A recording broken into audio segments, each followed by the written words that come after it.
राष्ट्र धर्म, रात 8 बजे सिर्फ ANB न्यूज पर। कम ब्रेक और ज्यादा खबरों के साथ देखिए ANB news in channel number पर।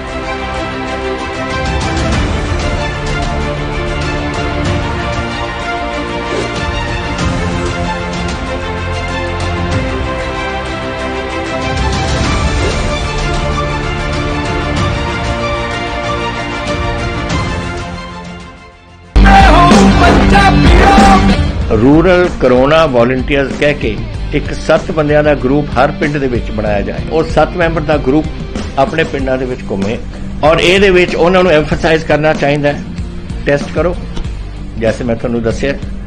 ਜਿੱਥੇ ਫਿਰ ਅਗਰ ਕੋਈ ਪੋਜ਼ਿਟਿਵ ਨਿਕਲਿਆ ਉਹ ਕਿਹਨੂੰ ਮਿਲਿਆ ਉਹਨੂੰ ਟ੍ਰੇਸ ਕਰੋ, ਕਿ ਜਾ ਕੇ ਦੇਖੋ ਕਿ ਕਿਹਨੂੰ ਮਿਲਿਆ ਉਹਨੂੰ ਵੀ ਟੈਸਟ ਕਰੋ ਔਰ ਫਿਰ ਜਿਹੜੇ ਕੋਵਿਡ ਪੋਜ਼ਿਟਿਵ ਨੇ ट्रीट करो।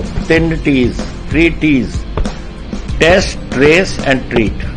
ये चीज़ां अब अगर आप कर सकिए तो तुसी देखो ये अपने पिंड और मोहल्ले कंट्रोल आ सकती है।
विश्व पर्यावरण दिवस पर प्रधानमंत्री नरेंद्र मोदी ने कार्यक्रम को वर्चुअली किया संबोधित। केंद्रीय मंत्रियों ने भी लिया हिस्सा। पीएम मोदी ने सबको दिया मोदी मंत्र।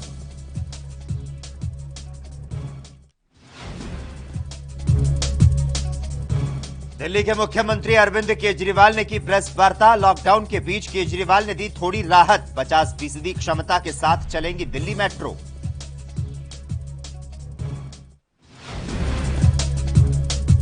तमिलनाडु में 14 जून तक बड़ा लॉकडाउन। अधिकांश जिलों में लॉकडाउन में ढील। परिवहन के लिए ई पास जरूरी।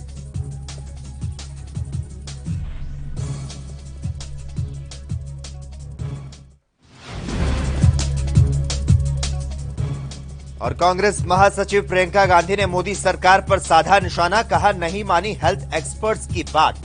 झूठी बयानबाजी में गुजार दिया गया समय।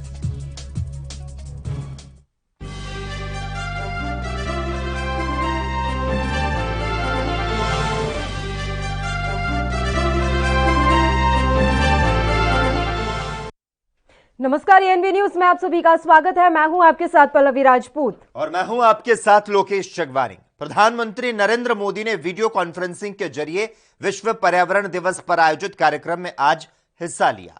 केंद्रीय पर्यावरण मंत्री प्रकाश जावड़ेकर, केंद्रीय पेट्रोलियम परिवहन मंत्री धर्मेंद्र प्रधान के साथ प्रधानमंत्री नरेंद्र मोदी ने बैठक को संबोधित किया। इस दौरान पीएम ने देश के अलग अलग राज्यों के किसानों से भी बात की। यह कार्यक्रम पेट्रोलियम एवं प्राकृतिक गैस मंत्रालय और पर्यावरण, वन और जलवायु परिवर्तन मंत्रालय द्वारा संयुक्त रूप से आयोजित किया गया। इस वर्ष के कार्यक्रम का विषय बेहतर पर्यावरण के लिए जैव ईंधन को बढ़ावा देना रहा। इस कार्यक्रम के दौरान प्रधानमंत्री भारत में 2020 से 2025 के दौरान इथेनॉल सम्मिश्रण से संबंधित रोड मैप के बारे में विशेषज्ञ समिति की रिपोर्ट जारी की। इस मौके पर पीएम ने पुणे में 3 स्थानों पर ई100 के वितरण स्टेशनों की एक पायलट परियोजना का भी शुभारंभ किया।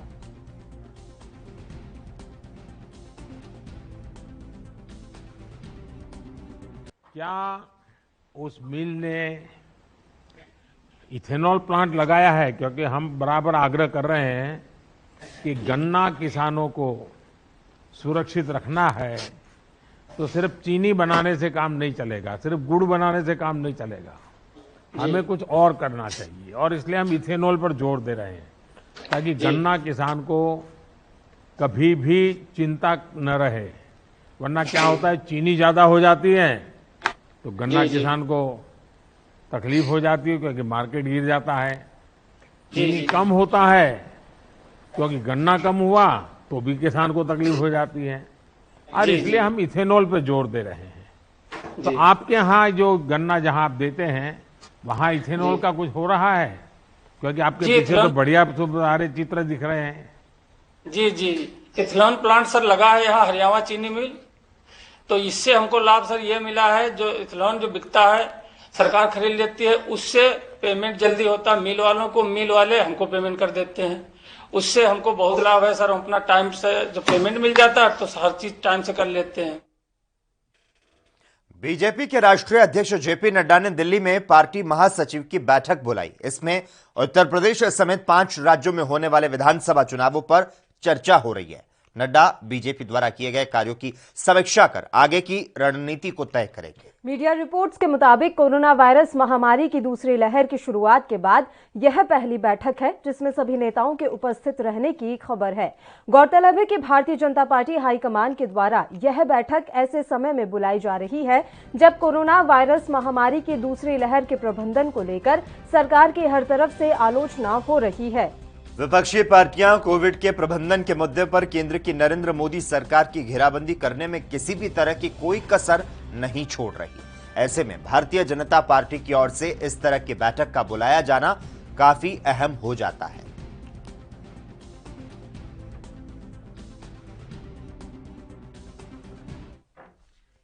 भारत में कोरोना मरीजों की संख्या तेजी से कम हो रही है। बीते कई हफ्तों से कोरोना संक्रमण की रफ्तार पर ब्रेक लगता दिखाई दे रहा है, लेकिन कोविड महामारी से मरने वालों के आंकड़े में उतार चढ़ाव जारी है। देश में बीते 24 घंटे में 1,21,000 नए कोरोना केस सामने आए, जो कि करीब 2 महीने में अब तक एक दिन में सबसे कम नए केस हैं। हालांकि मरने वालों की संख्या में फिर से इजाफा हुआ है। पिछले 24 घंटों में 3,300 से अधिक कोरोना मरीजों ने दम तोड़ा।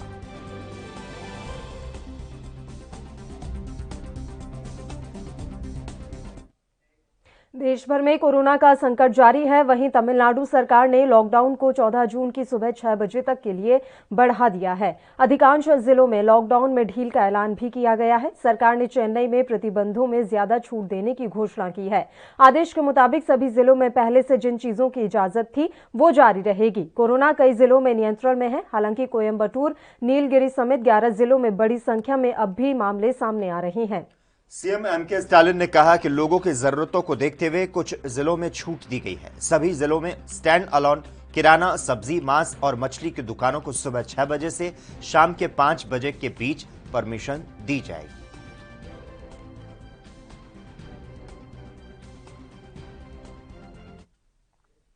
दिल्ली में कोरोना के मामलों में कमी देखते हुए दिल्ली के मुख्यमंत्री अरविंद केजरीवाल ने आज एक महत्वपूर्ण ऐलान किया है। उन्होंने कहा कि दिल्ली में सोमवार के आगे भी लॉकडाउन जारी रहेगा, लेकिन काफी रियायतें दी जा रही हैं, जिसके तहत अब बाजार खुलेंगे।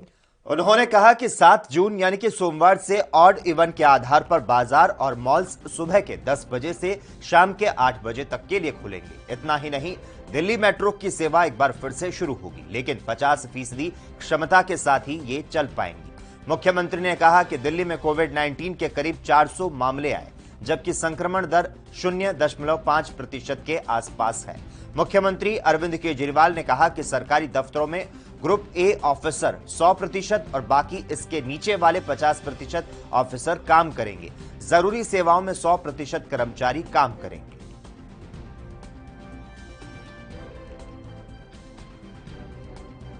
दुकान नंबर के हिसाब से, ऑड इवन के हिसाब से दुकानें खोली जाएंगी। दूसरा, जितने दिल्ली में सरकारी दफ्तर हैं उन सरकारी दफ्तरों में ग्रुप ए ऑफिसर्स जो हैं वो 100% काम करेंगे और ग्रुप बाकी उसके नीचे वाले जो हैं वो 50% काम करेंगे।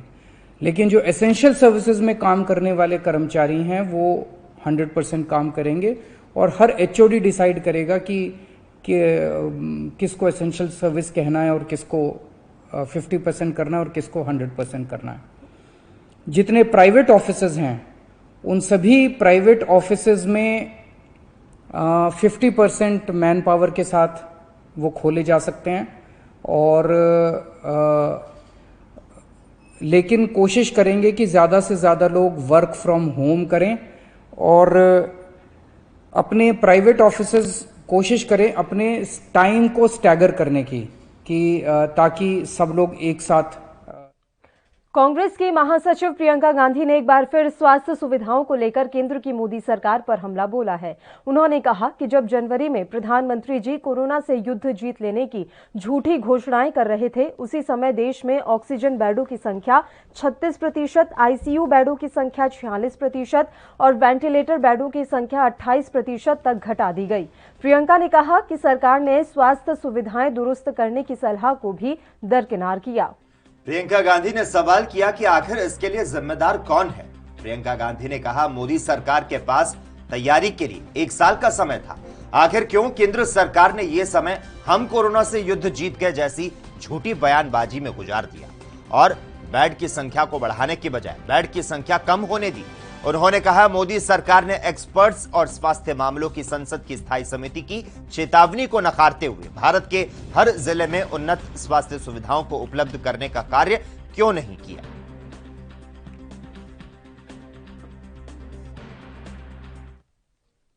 खबर दोपहर में खबरों का सिलसिला लगातार जारी रहेगा। हम रुकते हैं एक छोटे से ब्रेक के लिए।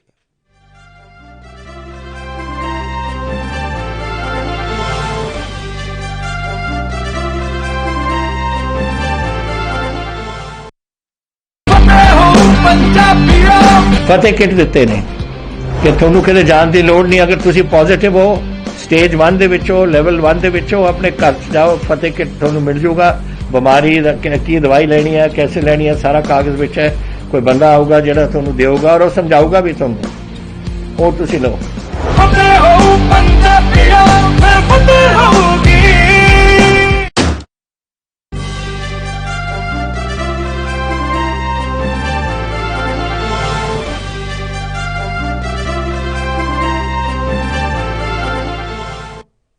ब्रेक के बाद एक बार फिर से आप सभी का स्वागत है। बढ़ते हैं कुछ और खबरों की ओर। मॉरिशस के पूर्व राष्ट्रपति और पूर्व प्रधानमंत्री सर अनिरुद्ध जगन्नाथ का निधन हो गया है। वह 91 साल के थे। अनिरुद्ध जगन्नाथ के निधन पर भारत सरकार ने शनिवार को 1 दिवसीय राजकीय शोक का ऐलान किया है। उनके निधन पर राजकीय शोक के दौरान राष्ट्रीय ध्वज आधा झुका रहेगा। राष्ट्रपति रामनाथ कोविंद और प्रधानमंत्री नरेंद्र मोदी ने मॉरिशस के पूर्व राष्ट्रपति अनिरुद्ध जगन्नाथ के निधन पर शोक व्यक्त किया। प्रधानमंत्री मोदी ने मॉरिशस के उनके समकक्षीय प्रधानमंत्री प्रविंद जगन्नाथ से उनके पिता और कद्दावर नेता अनिरुद्ध जगन्नाथ के निधन पर संवेदना व्यक्त की। आपको बता दें, मॉरिशस के पूर्व राष्ट्रपति अनिरुद्ध जगन्नाथ के पूर्वज उत्तर प्रदेश में बलिया जिले के मूल निवासी थे। बलिया जिले के रसड़ा थाना क्षेत्र के अठलपुरा गांव उनके पुरखों का निवास स्थान रहा।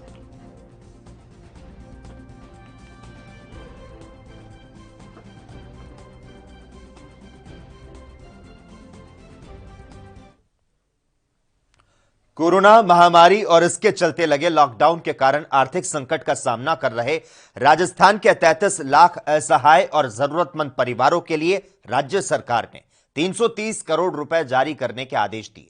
आधिकारिक बयान के अनुसार इनमें से प्रत्येक जरूरतमंद परिवार को इस वर्ष दूसरी किश्त के रूप में 1000 रुपए की सहायता राशि प्रदान करने के आदेश जारी किए गए। मुख्यमंत्री अशोक गहलोत के निर्देश पर यह राशि जारी की गई। ये राशि सीधे इन जरूरतमंद परिवारों के बैंक खातों में डाल दी जाएगी। इसी के साथ राज्य सरकार अब तक इनमें से प्रत्येक जरूरतमंद परिवार को 5500 रुपए की आर्थिक सहायता प्रदान कर चुकी है। सहायता के लिए जारी किए गए 330 करोड़ रुपए में से 300 करोड़ रुपए राजकंप इन्फोर्स सर्विसेज लिमिटेड और 30 करोड़ रुपए जिला कलेक्टर को हस्तांतरित किए गए हैं। राज्य में जिन परिवारों को ये आर्थिक सहायता प्रदान की जा रही है उनमें ठेला रेहड़ी चलाने वाले, रिक्शा चालक, निर्माण श्रमिक, बीपीएल कार्ड होल्डर और स्ट्रीट वेंडर आदि शामिल हैं।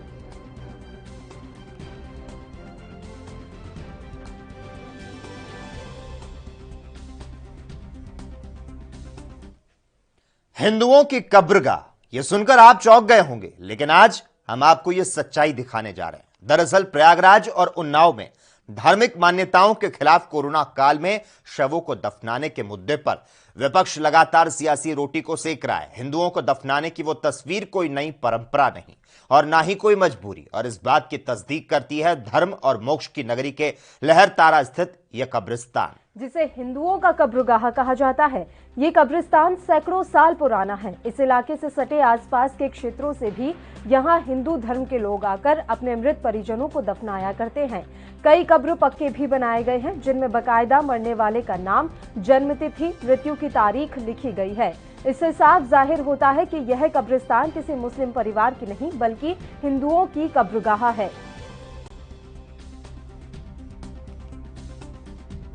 मेरा नाम बबन यादव। बबन जी, किन लोगों की यहाँ पे लाशें गाड़ी है? यहाँ पे हिंदू लोग का लाश आके गड़ाया जाता है। कहाँ से आते हैं लोग? सर ये अब जिस जगह हम खड़े सर, यहाँ से चारों तरफ पे आता है। जैसे कोटवा हो गया, और भरथरा हो गया, और फुलवरिया हो गया, लहरतारा नई बस्ती हो गया, इधर करीब। बीजेपी नेता किरीट सोमैया ने ठाकरे सरकार पर हमला बोलते हुए कहा है कि महाराष्ट्र सरकार कंफ्यूजन में है, राज्य सरकार ने वैक्सीन में घोटाला किया है।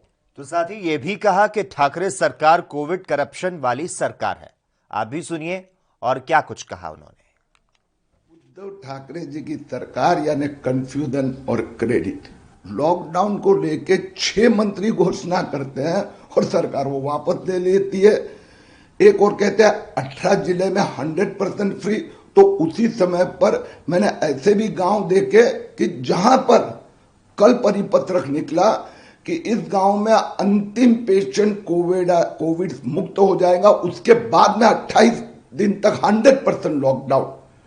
पूरा कंफ्यूजन भरा हुआ है। हमारी दृष्टि से अगर आप आंकड़े ऐसे रिलीज करते हो कि मुंबई में 1000 से कम हो गए, तो क्यों लोगों को तकलीफ में रहते हो? आप ट्रेन मत चालू करो, पब्लिक ट्रांसपोर्ट पे रिस्ट्रिक्शन रखो, मार्केट के ऊपर रिस्ट्रिक्शन रखो, लेकिन आम आदमी को जिंदगी तो जीने दो। हमारी मांग है कि तुरंत लॉकडाउन मोर देन 80% एरिया में महाराष्ट्र में उठाना चाहिए। शिवसेना मुंबई की महापौर किशोरी पेडनेकर कोविड वैक्सीन में 100 करोड़ का घोटाला करना चाहते थे। बोगस बीडर शिवसेना ने खड़े किए। ये जो मुंबई महापालिका में 9 बीडर्स आए ना, उसमें से 6 बीडर ये मातुश्री से कनेक्ट। खबरें लगातार जारी हैं। यहां वक्त है एक और छोटे से ब्रेक का। जल्द हाजिर होते हैं।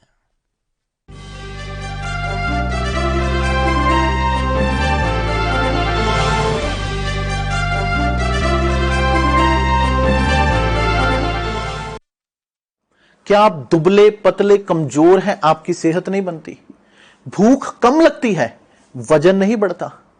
दरअसल मेन बात खाना पीना खाना नहीं है, मेन बात है खाया पिया लगना। और अगर खाया पिया लगेगा ही नहीं तो सेहत बनेगी कैसे? इसलिए हमारी संस्था सन्यासी आयुर्वेदा ने एक ऐसी दवा बनाई है जो कि आपके पाचन तंत्र को, आपके लीवर सिस्टम को ठीक करने का काम करती है, ताकि आप जो भी खाएं उसका पूरे का पूरा निचोड़ आपके शरीर को लगे, आपकी भूख बढ़े, खाया पिया सही से लगे, नया खून बने, हड्डियों में जान आए, वजन बढ़े, ताकत बढ़े, चेहरे पर नूर आए और आप मोटे तगड़े खूबसूरत पर्सनैलिटी के मालिक बन जाएं। यह दवा पूरी तरह से आयुर्वेदिक होती है। इसका शरीर पर कोई भी साइड इफेक्ट, कोई भी नुकसान या दुष्प्रभाव नहीं होता। लड़के लड़कियां दोनों इसका इस्तेमाल कर सकते हैं और पहले 15 दिन के अंदर ही आपको इसका असर महसूस हो जाएगा। सिर्फ 650 रुपए की पूरे 1 महीने की दवा होती है और आप इसे घर बैठे 01145454545 पर फोन करके दवा मंगवा सकते हैं।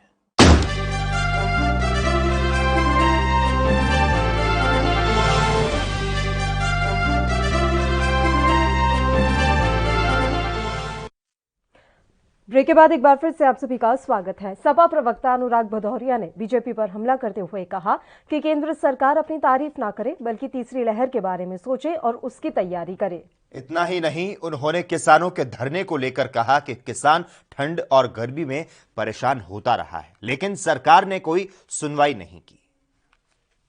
अफसोस तब होता है जब केंद्र सरकार अपनी बाबई लूटने की बात करती है। अरे प्रभु, आपके गलत फैसले से, गलत नीति से, सही समय पे सही फैसला नहीं लेने से पूरे हिंदुस्तान में कोरोना काल आया, हिंदुस्तान में कोरोना छा गया, जिससे लगातार लोगों की मौतें हुई। समय से ना आप ऑक्सीजन दे पाए, ना समय से बेड की व्यवस्था कर पाए, ना वेंटिलेटर की व्यवस्था कर पाए, ना एम्बुलेंस की व्यवस्था कर पाए, जिससे हिंदुस्तान की जनता, शहर और गाँव दोनों में लगातार मौत के मुंह में जाती रही। अब चूंकि लहर जा रही है वापस, तब आप बाबई लूटना चाहते हैं, इसलिए बाबई मत लूटिए, तीसरी लहर की तैयारी कीजिए। सरकार को सोचना चाहिए, केंद्र सरकार देश को लीड करती है, जैसा रास्ता वो दिखाती है वैसा ही रास्ता दूसरे देख लेते हैं। इसलिए मैं कहूँगा, जो फैमिली का हेड होता है, जो फैमिली को चलाता है, उसको वो जो रास्ते पे चलेगा उसी को दूसरे लोग फॉलो करने की कोशिश करते हैं। ये हमारे देश का दुर्भाग्य है कि भारतीय जनता पार्टी को देश को सही रास्ता दिखा। समाजवादी किसानों की पार्टी है, हम किसानों के साथ खड़े हैं। किसान देश की रीढ़ की हड्डी है, मान सम्मान स्वाभिमान है। किसान ने वर्षों तक हिंदुस्तान का पेट भरा है। आज किसान रोड पे बैठा है, धरने पे बैठा है, काला कानून पास किया है सरकार ने। मैं तो सरकार से मांग करूंगा, जल्दी से किसान का सम्मान करते हुए, देश के किसान के जो रीढ़ की हड्डी उसका सम्मान करते हुए आप काला कानून वापस ले लीजिए किसानों का, और किसान जिससे सम्मान पूर्वक समाज में जी पाए। मान लेनी चाहिए, किसान लगातार सर्दी गर्मी तूफान गुजर गया, किसान अपनी मांग के लेके धरने पे बैठा है, लगातार किसानों की मौतें हो रही हैं। किसान सरकार को इसकी जिम्मेदारी लेते हुए ये कानून वापस ले लेना चाहिए, जिससे किसान अपने आराम से सम्मानपूर्वक अपने गांव घर जा सकें। देश के अंदर में हम लोग कहते हैं ना, जंगल राज, गुंडा राज, अराजकता का माहौल चल रहा है। यहाँ पे पता ही नहीं चलता कि यहाँ पे एसएसपी गुंडा है या गुंडागर्दी कर रहा है वो गुंडा है। यहाँ क्रिमिनल ही नहीं पता चलता है कौन। बुलेटिन में यहां वक्त है एक और छोटे से ब्रेक का, जल्द हाजिर होते हैं।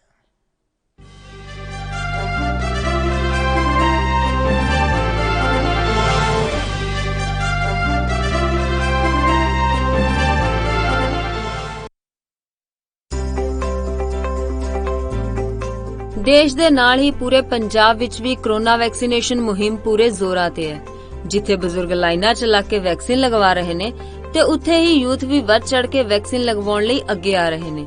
ਜੇ ਅਸੀਂ ਹੁਣ ਤੱਕ ਦੀ ਗੱਲ ਕਰੀਏ ਤਾਂ ਪੰਜਾਬ ਵਿੱਚ 50 ਲੱਖ ਤੋਂ ਵੱਧ ਲੋਕਾਂ ਨੂੰ ਵੈਕਸੀਨ ਲੱਗ ਚੁੱਕੀ ਹੈ ਤੇ ਇਹ ਪੂਰੀ ਤਰ੍ਹਾਂ ਸੇਫ ਹੈ।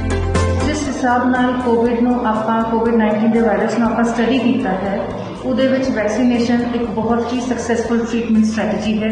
ਸਾਰਿਆਂ ਨੂੰ ਹੀ ਲਗਵਾਉਣੀ ਚਾਹੀਦੀ ਹੈ। ਜਿੱਥੇ ਇੱਕ ਪਾਸੇ ਪੂਰੇ ਦੇਸ਼ ਦੇ ਨਾਲ ਹੀ ਪੰਜਾਬ ਵਿੱਚ ਵੀ ਵੈਕਸੀਨ ਲੱਗ ਰਹੀ ਹੈ ਤੇ ਉੱਥੇ ਹੀ ਦੂਜੇ ਪਾਸੇ ਕੁਝ ਲੋਕ ਵੈਕਸੀਨ ਨੂੰ ਲੈ ਕੇ ਅਫਵਾਹਾਂ ਉਡਾ ਰਹੇ ਨੇ। ਪਰ ਇਨ੍ਹਾਂ ਅਫਵਾਹਾਂ ਤੇ ਡਾਕਟਰਾਂ ਦੇ ਨਾਲ ਹੀ ਆਮ ਲੋਕਾਂ ਨੇ ਵੀ ਵੈਕਸੀਨ ਲਗਵਾ ਕੇ ਬ੍ਰੇਕ ਲਗਾਈ ਹੈ। ਅਫਵਾਹਾਂ ਤੋਂ ਬਚੋ, ਏਦਾਂ ਦੀ ਕੋਈ ਗੱਲ ਨਹੀਂ ਆ। ਅੱਗੇ ਵੱਧ ਕੇ ਇੰਜੈਕਸ਼ਨ ਲਵਾਉਣਾ ਚਾਹੀਦਾ। ਪਰ ਹੁਣ ਦੇਖ ਲਓ ਤੁਸੀਂ, ਲਾਈਨਾਂ 'ਚ ਲੋਕੀ ਲੱਗੇ ਹੋਏ ਕਿ ਇੰਜੈਕਸ਼ਨ ਲਵਾ ਦਿਓ, ਪਰ ਉਹ ਪਾਗਲ ਥੋੜੀ ਜਿਹੜੇ ਲਾਈਨਾਂ 'ਚ ਲੱਗੇ ਹੋਏ ਆ ਇੰਜੈਕਸ਼ਨ ਲਵਾਉਣ ਨੂੰ। ਇਸੇ ਤਰ੍ਹਾਂ ਵੈਕਸੀਨ ਲਗਵਾ ਚੁੱਕੀ ਸੁਸ਼ਮਾ ਮੋਦਗਿਲ ਨਾਮ ਦੀ ਇੱਕ ਮਹਿਲਾ ਨੇ ਵੈਕਸੀਨ ਨੂੰ ਪੂਰੀ ਤਰ੍ਹਾਂ ਸੇਫ ਦੱਸਿਆ ਹੈ ਤੇ ਉਹਨਾਂ ਨੇ ਅਪੀਲ ਕਰਦੇ ਹੋਏ ਕਿਹਾ ਕਿ ਸਾਨੂੰ ਸਾਰਿਆਂ ਨੂੰ ਵੈਕਸੀਨ ਲਗਵਾਉਣੀ ਚਾਹੀਦੀ ਹੈ, ਕਿਉਂਕਿ ਇਸ ਨਾਲ ਸਾਡਾ, ਸਾਡੀ ਫੈमिली ਦਾ ਤੇ ਦੂਜਿਆਂ ਦਾ ਬਚਾਅ ਹੁੰਦਾ ਹੈ।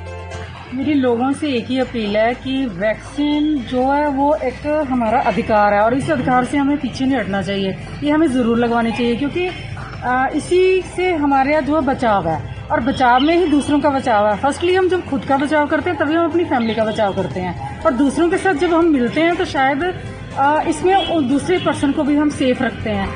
ਜ਼ਿਕਰਯੋਗ ਹੈ ਕਿ ਵੈਕਸੀਨ ਦੀ ਪ੍ਰਮਾਣਿਕਤਾ ਨੂੰ ਸਿੱਧ ਕਰਨ ਲਈ ਖੁਦ ਕੈਪਟਨ ਅਮਰਿੰਦਰ ਸਿੰਘ ਵੈਕਸੀਨ ਦੀ ਦੋਨੋਂ ਡੋਜ਼ ਲਗਵਾ ਚੁੱਕੇ ਨੇ ਤੇ ਉਹਨਾਂ ਨੇ ਵੈਕਸੀਨ ਨੂੰ ਪੂਰੀ ਤਰ੍ਹਾਂ ਸੇਫ ਦੱਸਿਆ ਹੈ ਅਤੇ ਉਹਨਾਂ ਨੇ ਸਾਰਿਆਂ ਨੂੰ ਵੈਕਸੀਨ ਲਗਵਾਉਣ ਲਈ ਅਪੀਲ ਵੀ ਕੀਤੀ ਹੈ।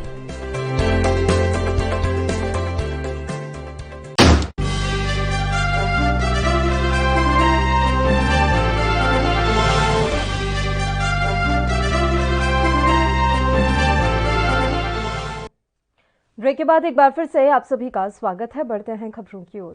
कांग्रेस नेता दीपक सिंह ने देश में कोरोना संकट को लेकर कहा कि देश संकट में है, इस समय राजनीति नहीं होनी चाहिए। उन्होंने योगी सरकार पर हमला करते हुए कहा कि उत्तर प्रदेश में गुंडा राज कायम है। आइए आपको सुनाते हैं और क्या कुछ कहा उन्होंने। देश संकट में है, और कांग्रेस पार्टी, पूरा देश भारतीय जनता पार्टी की सरकार से उम्मीद करता है इस संकट की घड़ी में राजनीति, झूठे आरोप, जिस तरह से पहले भी भाजपा के संगठन ने और सरकार ने झूठे आरोप लगाकर भागने की कोशिश की और जनता से लेकर अदालत तक, पुलिस तक घिरने के बाद जवाब देते नहीं बन रहा है, उस तरह से भाजपा के लोगों को झूठी चीज़ों से, अफवाह से बचना चाहिए। देश के लोगों को वैक्सीन और इलाज का प्रबंध करना चाहिए।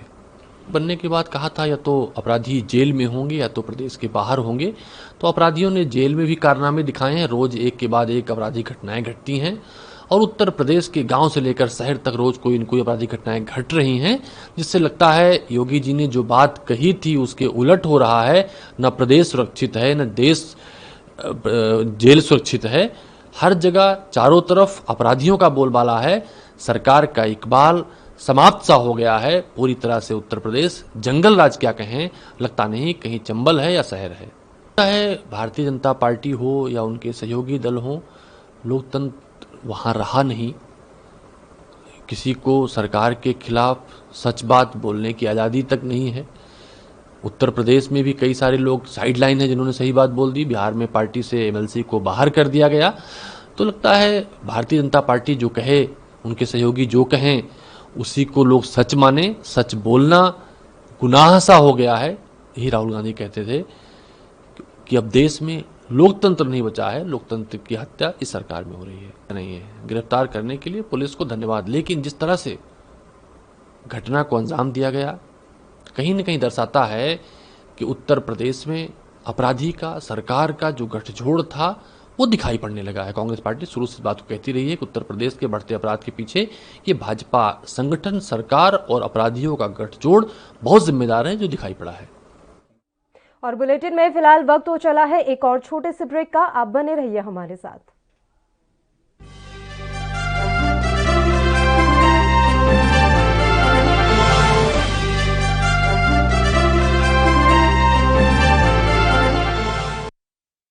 कोरोना वायरस ਨੂੰ ਅਸੀਂ ਤਾਂ ਹੀ ਹਰਾ ਸਕਦੇ ਹਾਂ ਜੇਕਰ ਅਸੀਂ ਆਪਣੇ ਵੱਧ ਤੋਂ ਵੱਧ ਟੈਸਟ ਕਰਵਾਵਾਂਗੇ ਤੇ ਵੈਕਸੀਨੇਸ਼ਨ ਲਗਵਾਵਾਂਗੇ।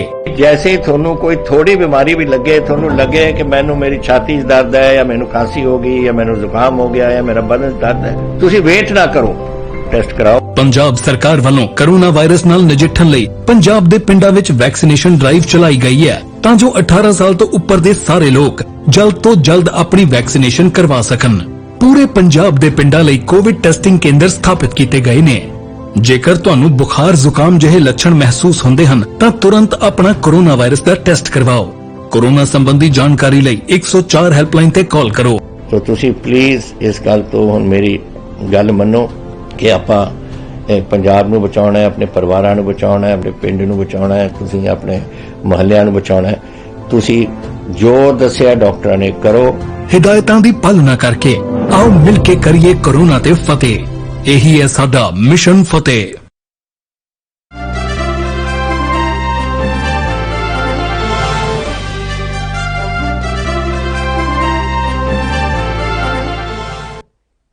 ब्रेक के बाद एक बार फिर से खबर दोपहर में आप सभी का स्वागत है। बढ़ते हैं खबरों की ओर। जेडीयू प्रवक्ता राजीव रंजन ने कई मुद्दों को लेकर अपनी बात रखी है। उन्होंने कहा कि कोरोना की तीसरी लहर के लिए हमें सतर्क रहना चाहिए। वैक्सीन के दोनों डोज लेने से तीसरी लहर के आने की संभावना नहीं है।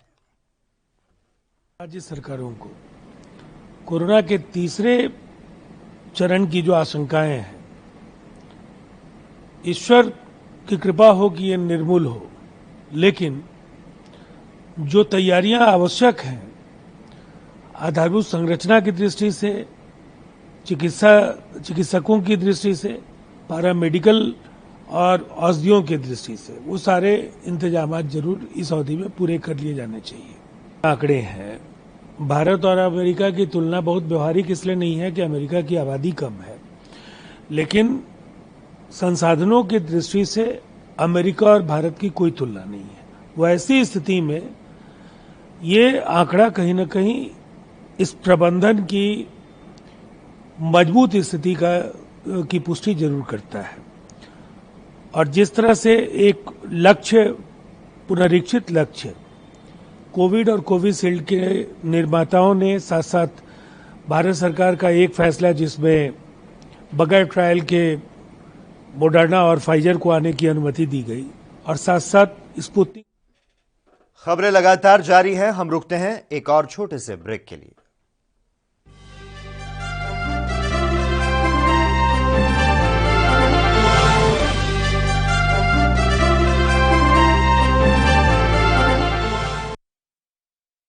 क्या आप दुबले पतले कमजोर हैं, आपकी सेहत नहीं बनती, भूख कम लगती है, वजन नहीं बढ़ता?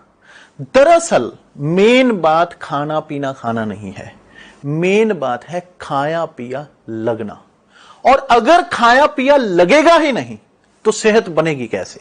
इसलिए हमारी संस्था सन्यासी आयुर्वेदा ने एक ऐसी दवा बनाई है जो कि आपके पाचन तंत्र को, आपके लीवर सिस्टम को ठीक करने का काम करती है, ताकि आप जो भी खाएं उसका पूरे का पूरा निचोड़ आपके शरीर को लगे, आपकी भूख बढ़े, खाया पिया सही से लगे, नया खून बने, हड्डियों में जान आए, वजन बढ़े, ताकत बढ़े, चेहरे पर नूर आए और आप मोटे तगड़े खूबसूरत पर्सनैलिटी के मालिक बन जाएं।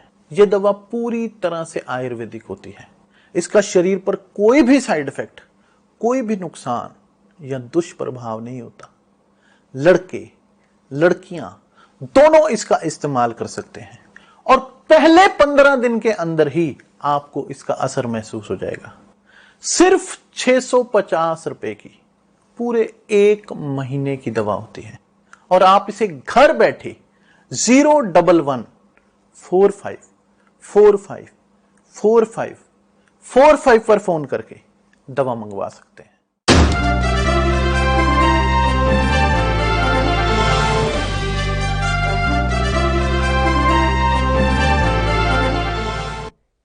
ब्रेक के बाद एक बार फिर से शुरू करते हैं खबरों का सिलसिला। आरजेडी प्रवक्ता शिवानंद तिवारी ने कई मुद्दों को लेकर अपना बयान दिया है। उन्होंने कहा कि कोरोना केस कम आ रहे हैं, लेकिन हमें तीसरी लहर के लिए तैयार रहना होगा। उन्होंने कहा कि विकास दर लगातार घटी है। देश में संक्रमित लोगों की संख्या घटती जा रही है। बिहार में भी हम लोग देख रहे हैं कि यहाँ भी संख्या घट रही है। लोगों ने सावधानी बरता। जो लॉकडाउन हुआ, पार्शियल लॉकडाउन या पूरा लॉकडाउन, उसका जो है प्रभाव देखने को मिल रहा है। अब आगे जो है जिसके तीसरी लहर जो कहा जा रहा है, सरकार को इस बीच में मौका है। सब जो कमियां जो दूसरे लहर में दिखाई दी हैं उनको दुरुस्त करे, ठीक ठाक करे। अगर कहीं तीसरा लहर आता है उस समय असावधानी में हम पकड़े नहीं जाएं, इसको माने सबको इस पर जोर देना चाहिए, इस पर ध्यान रखना चाहिए। कोशिश की हम यूरोप से आगे हैं, हम अमेरिका से आगे हैं। सरकार की जो फेलियर है, असफलता है, उसको ढकने की आप कोशिश कर रहे हैं। आज के दिन भी आप देखिए कि दोनों डोज वैक्सीन जो है आबादी के कितने प्रतिशत लोगों को आपने दिया है, ये आप देखिए। तो हम अमेरिका के साथ तुलना करके आप जो है मैंने ये साबित करना चाहते हैं कि अमेरिका से ज्यादा हम एफिशिएंट आदमी हैं, ये सब बकवास है। जो दूसरी लहर आई अमेरिका में, जो पहली लहर में पकड़े गए असावधानी में लोग, ट्रंप का जमाना था, उस समय हम लोगों ने देखा कि किस तरह से पटापट लोग मर रहे थे। लेकिन दूसरे लहर में अमेरिका में वो स्थिति नहीं दिखाई दी जो हमारे यहाँ दिखाई दी। इसलिए आप तुलना मत कीजिए, और तुलना करके आप अपने गलती को छिपाने की जो कोशिश कर रहे हैं, ये छिपने वाली गलती नहीं है। लगा कि वहाँ की राज्य सरकार ने हजार रुपए में वैक्सीन जो है प्राइवेट अस्पतालों को बेचा। क्या तुक है इसका भाई? ये तो मान लीजिए कि ब्लैकमेलिंग है। माने सरकार जो है खुद ब्लैकमेल कर रही है। आपने खरीदा होगा सस्ते में, मान लीजिए 300 रुपये में आपने खरीदा, 1000 रुपये में आप बेच रहे हैं। तो बाकी जो ब्लैकमेल कर रहे हैं दवाइयों का, वो भी तो यही कर रहे हैं। इसलिए ये माने हम इसकी निंदा करते हैं। जो कुछ पंजाब की सरकार ने किया है उसको घटना ही है, और कोई हमारे ही देश में नहीं घट रहा है, दुनिया भर में घट रहा है। तो इसका नतीजा जो है उसके लिए मानसिक रूप से तैयार रहना पड़ेगा। और ये जो संक्रमण काल है, इसमें तो जहां सारी सामान्य गतिविधि जब बंद है तो हमारा जीडीपी कैसे बढ़ेगा, ग्रोथ रेट कैसे बढ़ेगा? ग्रोथ रेट को नीचे आना ही है। भारी संख्या में बेरोजगारी बढ़ी है, गरीबों की तादाद में भारी वृद्धि हुई है। लोग बता रहे हैं कि मध्य वर्ग की संख्या नियमित वेतन पाने वालों की संख्या भी जो है घटी है। महाराष्ट्र के मंत्री नवाब मलिक ने कहा कि प्रदेश में 5 स्तर पर अनलॉक की प्रक्रिया लागू होगी।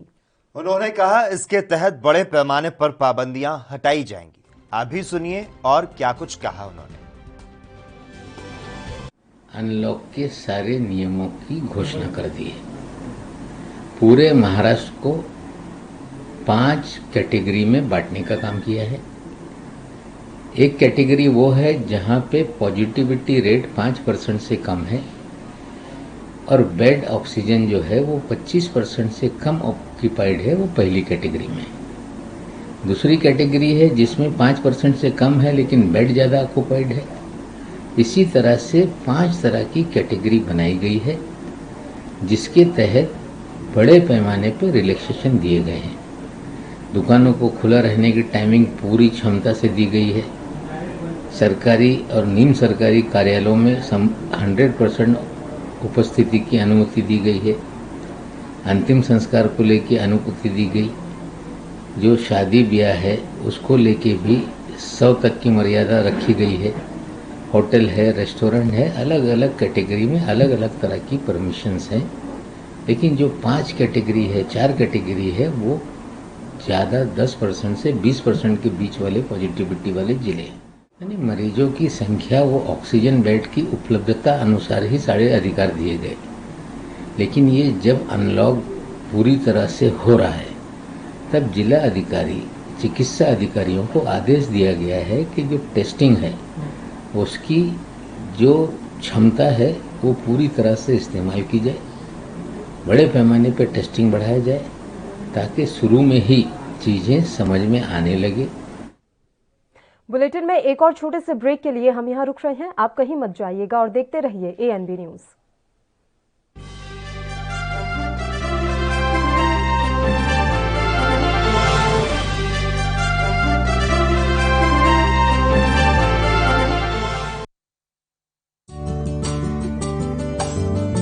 राजस्थान ते पाकिस्तान दी हद ते वसिया जिला फाजिलका पंजाब दे उन्हां जिलिਆਂ ਵਿੱਚ ਸ਼ਾਮਿਲ ਹੈ ਜਿੱਥੇ ਕੋਰੋਨਾ ਮਹਾਮਾਰੀ ਨੂੰ ਲੈ ਕੇ ਸ਼ਾਸਨ ਪ੍ਰਸ਼ਾਸਨ ਸ਼ੁਰੂ ਤੋਂ ਹੀ ਅਲਰਟ ਮੋਡ ਤੇ ਰਿਹਾ ਹੈ। ਇੱਥੇ ਮੁੱਖ ਮੰਤਰੀ ਕੈਪਟਨ ਅਮਰਿੰਦਰ ਸਿੰਘ ਦੇ ਹੁਕਮਾਂ ਅਨੁਸਾਰ ਸਿਹਤ ਵਿਭਾਗ ਵੱਲੋਂ ਸੈਂਪਲਿੰਗ ਦਾ ਕੰਮ ਜ਼ੋਰਾਂ ਤੇ ਹੈ ਅਤੇ ਜਿਹੜੇ ਲੋਕ ਕੋਰੋਨਾ ਪੋਜ਼ਿਟਿਵ ਹੋ ਰਹੇ ਨੇ ਉਹਨਾਂ ਦੀ ਰਿਕਵਰੀ ਲਈ ਵੱਖ-ਵੱਖ ਟੀਮਾਂ ਜੰਗੀ ਪੱਧਰ ਤੇ ਦਿਨ ਰਾਤ ਕੰਮ ਤੇ ਲੱਗੀਆਂ ਹੋਈਆਂ ਨੇ। ਜੇ ਗੱਲ ਰਿਕਵਰੀ ਦੀ ਕਰੀਏ ਤਾਂ ਹੁਣ ਤੱਕ ਜ਼ਿਲ੍ਹੇ ਵਿੱਚ 15,000 ਤੋਂ ਵੱਧ ਲੋਕ ਠੀਕ ਹੋ ਕੇ ਆਪਣੇ ਘਰਾਂ ਨੂੰ ਜਾ ਚੁੱਕੇ ਨੇ ਤੇ 3,000 ਦੇ ਕਰੀਬ ਲੋਕ ਹੋਮ ਆਈਸੋਲੇਸ਼ਨ ਦੇ ਵਿੱਚ ਆਪਣਾ ਇਲਾਜ ਕਰਵਾ ਰਹੇ ਨੇ। ਸਿਹਤ ਵਿਭਾਗ ਦੀਆਂ ਟੀਮਾਂ ਵੀ ਸਮੇਂ ਸਿਰ ਉਹਨਾਂ ਦੀ ਸਾਰ ਲੈਂਦੀ ਰਹਿੰਦੀ ਹੈ। ਇਸ ਤੋਂ ਇਲਾਵਾ ਜੇ ਗੱਲ ਸੈਂਪਲਿੰਗ ਦੀ ਕਰੀਏ ਤਾਂ ਹੁਣ ਤੱਕ ਫਾਜ਼ਿਲਕਾ ਜ਼ਿਲ੍ਹੇ ਵਿੱਚ 2 ਲੱਖ ਦੇ ਕਰੀਬ ਸੈਂਪਲ ਲਏ ਜਾ ਚੁੱਕੇ ਨੇ ਤੇ 10,000 ਤੋਂ ਵੱਧ ਲੋਕਾਂ ਦਾ ਵੈਕਸੀਨੇਸ਼ਨ ਹੋ ਚੁੱਕਾ ਹੈ। ਕੋਰੋਨਾ ਦੇ ਸੰਬੰਧ ਵਿੱਚ ਅਸੀਂ ਪਿਛਲੇ ਕੁਝ ਦਿਨਾਂ ਤੋਂ ਜਿਹੜੀ ਟੈਸਟਿੰਗ ਆ ਕਾਫੀ ਵਧਾ ਦਿੱਤੀ ਆ। ਸੋ ਅਸੀਂ ਇਹਨੂੰ ਹੋਰ ਅਪਗ੍ਰੇਡ ਕਰਾਂਗੇ। ਪਿੰਡਾਂ ਦੇ ਵਿੱਚ ਵੀ ਅਸੀਂ ਟੈਸਟਿੰਗ ਕਰ ਰਹੇ ਹਾਂ। ਸੋ ਉਸ ਨਾਲ ਸਾਡਾ ਜਿਹੜਾ ਮੇਨ ਯਤਨ ਹੈ ਕਿ ਜਿੰਨੀ ਜਲਦੀ ਡਿਟੈਕਸ਼ਨ ਹੋ ਸਕੇ ਉਨਾ ਵਧੀਆ ਤਰੀਕੇ ਨਾਲ ਅਸੀਂ ਟ੍ਰੀਟਮੈਂਟ ਮੁਹੱਈਆ ਕਰਵਾ ਸਕਦੇ ਹਾਂ। दरअसल कैप्टन अमरिंदर सिंह सरकार ने कोरोना महामारी की शुरुआत तो ही पूरे पंजाब विच वख-वख टीमां दा गठन कीता सी जो शहर तो लैके पिंडां तक सैंपलिंग दे काम विच रुझीआं होईआं ने। इस तो इलावा पंजाब सरकार ने पिंडां लई कोरोना मुक्त मुहिम भी शुरू कीती है।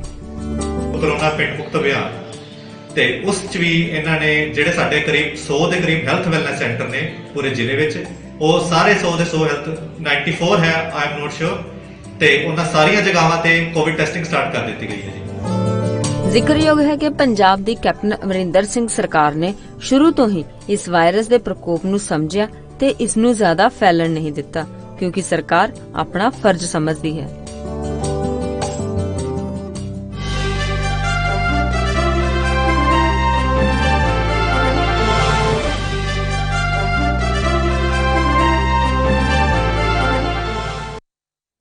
ब्रेक के बाद एक बार फिर से आप सभी का स्वागत है। राजस्थान में अशोक गहलोत सरकार विधायकों के लिए आलीशान फ्लैट्स बनवा रही है और इस मसले पर बीजेपी नेता एन रामचंद्र राव ने प्रतिक्रिया दी। तो साथ ही कोरोना के घटते मामलों पर भी एन रामचंद्र राव ने क्या कुछ कहा, आपको सुनाते हैं।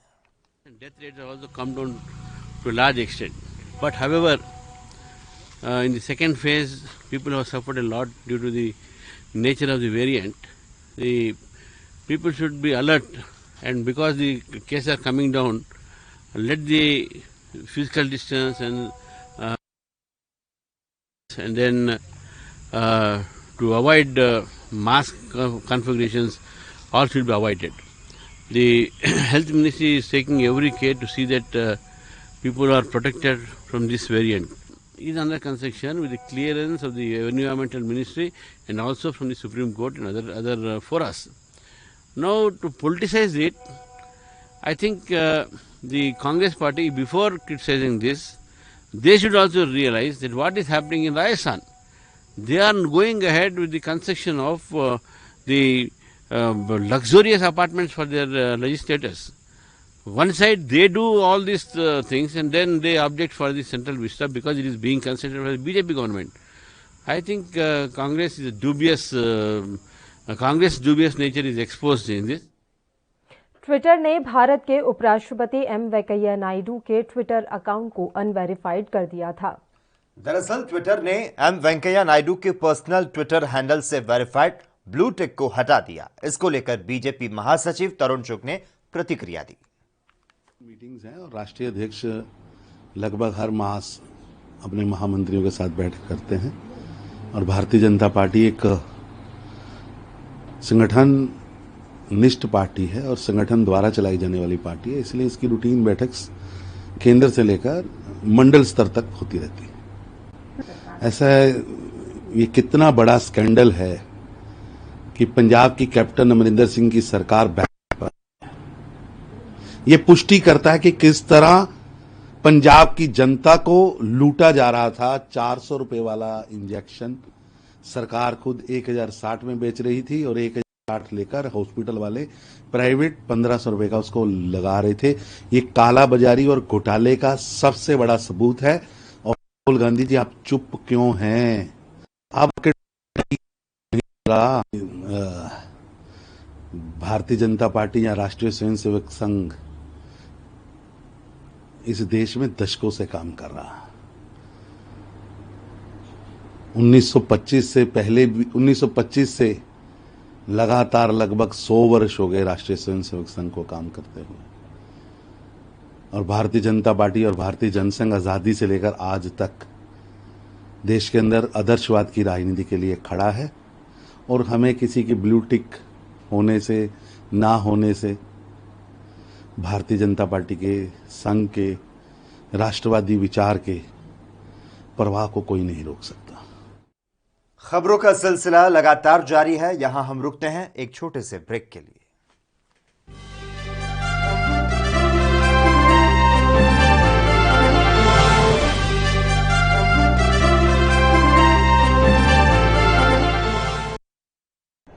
यात्रीगण कृपया ध्यान दें, A&B express news on wheels Tata sky, Airtel, Facebook page, Instagram, Jio TV, Google play, YouTube और ऐप स्टोर पर रात 9 बजे A&B न्यूज पर आ रही है। धन्यवाद।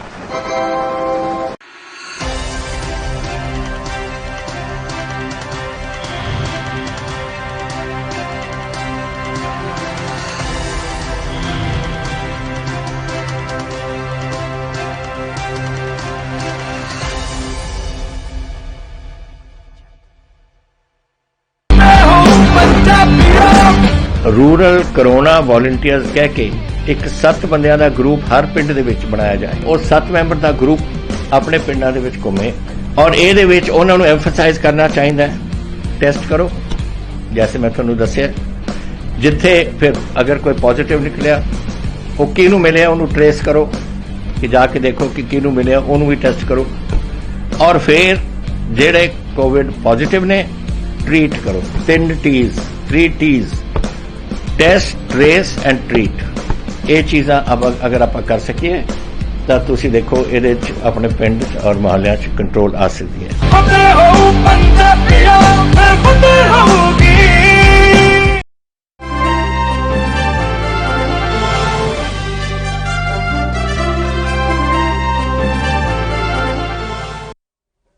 ब्रेक के बाद एक बार फिर से आप सभी का स्वागत है। भगोड़ा आईपीएस मणिलाल पाटीदार एक बार फिर से चर्चाओं में हैं।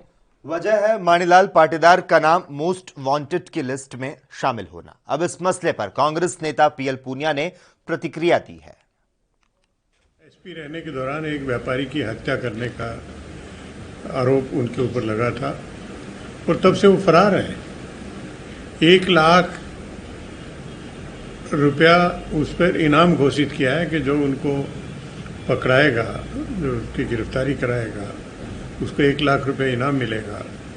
बड़े दुर्भाग्य की बात है कि एक आईपीएस स्तर के व्यक्ति जो इस तरह के कृत्य में शामिल हैं और कानून का पालन नहीं कर रहे हैं, जब उनकी अपेक्षा है कि कानून का सामना करें और इन्वेस्टिगेशन को ज्वाइन करें, तो उसको उनको करना चाहिए। उसको 1 साल हो गया, उसके बाद से लगातार किसान आंदोलन करते आ रहे हैं। आंदोलन को भी 6 महीने से ज्यादा हो चुका है। कई किसानों की जान चली गई है।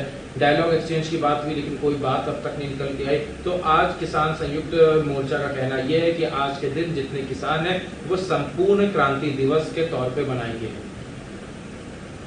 संयुक्त किसान मंच आज साल भर पूरा होने पर, किसान बिलों के 1 साल पूरा होने पर, वो एक काला दिवस, संपूर्ण क्रांति मनाने के लिए उन्होंने निर्णय लिया है। और उनका सहयोग सभी लोग, जो राजनीतिक दल भी हैं, विपक्षी लोग हैं, विशेष रूप से उन्होंने सहयोग किया है। और ये ऐतिहासिक आंदोलन है। साल भर पहले जो कानून बने थे, 1 साल पूरा होता है, उसके बाद 6 महीने से ज़्यादा हो गए, जो दिल्ली के बॉर्डर के चारों तरफ पूरे हिंदुस्तान भर से आए हुए किसान वहाँ पर जमा हैं। बड़े दुर्भाग्य की बात है कि हम जरा सा कुछ ठीक होने लगता है तो उस पर इतना खुश होने लग जाते हैं कि उसमें पूरी जो ढिलाई है उस तरफ हो जाता है। और जो सतर्कता बरतनी चाहिए, जो जागरूकता हमेशा बनी रहनी चाहिए, उसको हम छोड़ देते हैं। यही हुआ पहली लहर के बाद। दूसरी लहर जब आई है तो हम पहले सोच लिए कि अब तो कोरोना गया, और जो तैयारी से दूसरी लहर की करनी चाहिए थी वो नहीं की। और आज भी अगर हम इसी तरह से खुश होकर बैठ जाएंगे तो तीसरी लहर के जो भविष्यवाणी जो बड़े घातक परिणाम की है। राजस्थान में क्या हो रहा है वो तो राजस्थान के लोगों से, उनके मुख्यमंत्री से पूछना होगा। लेकिन बड़ा सवाल ये है कि जब सेंट्रल विस्टा के प्रोजेक्ट के ऊपर जो आपत्ति जताई, उसका जितने भी विपक्ष के राजनीतिक दल हैं सब। और इसी के साथ ही खबर दोपहर में बस इतना ही। तमाम अहम खबरों के लिए लगातार आप जुड़े रहिए एएनबी न्यूज के साथ।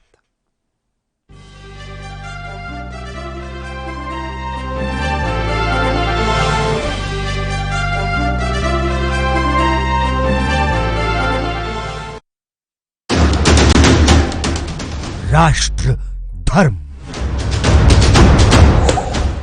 रात 8 बजे सिर्फ एएनबी न्यूज पर।